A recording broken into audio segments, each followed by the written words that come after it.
Iki kisah nyoto dikirimi saka salah siji pengikutku ning Facebook. Sing ora gelem disebutno jenenge, iki cerita tentang liku-liku kehidupan rumah tangga. Yuk monggo simak ceritane. Koyo iki kisahe.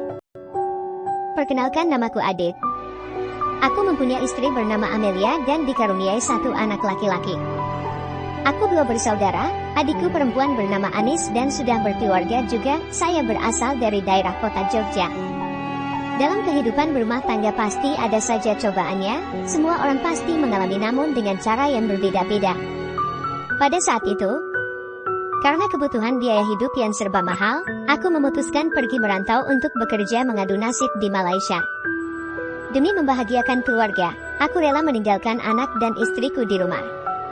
Istriku juga membantu meringankan beban hidup, bekerja sebagai karyawan pabrik benang di daerah Jogja. Rumahku dengan rumah Anis berdekatan, tidak jauh, hanya beberapa meter saja. Karena lamaku tinggal merantau, rumahku ada kalanya mengalami sedikit kerusakan dan butuh perbaikan. Maklum yang tinggal hanya istri dan anakku. Perempuan pasti bukan di bidangnya masalah seperti ini.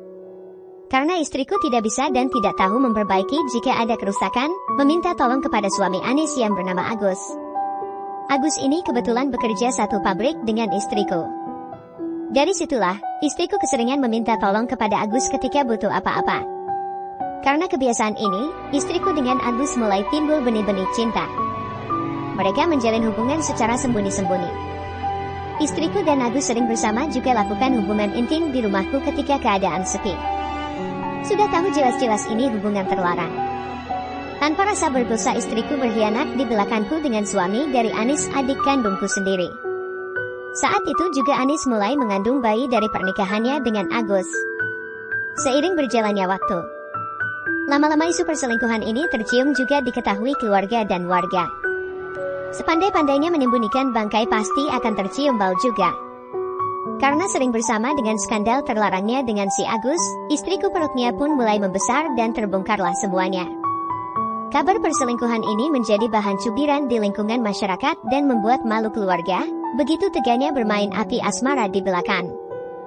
Hubungan istriku dengan Agus akhirnya berakhir setelah terbongkar, karena Anis tidak mau dicerai dalam keadaan hamil besar.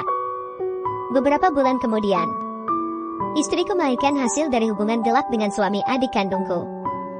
Bayi yang dilahirkan ini lalu diserahkan kepada Agus. Entah alasannya apa. Mendengar kabar ini, aku pun segera pulang ke rumah, lantas aku murka dan geram kepada istriku dan langsung kugugat cerai. Tak lama kemudian, Anis juga melahirkan. Kini anak-anak dari Agus dirawat dan dibesarkan oleh Anis dan suaminya. Begitulah cerita perjalanan lika-liku kehidupan rumah tanggaku. Semoga kisahku ini bisa menjadi pelajaran bagi kita semua.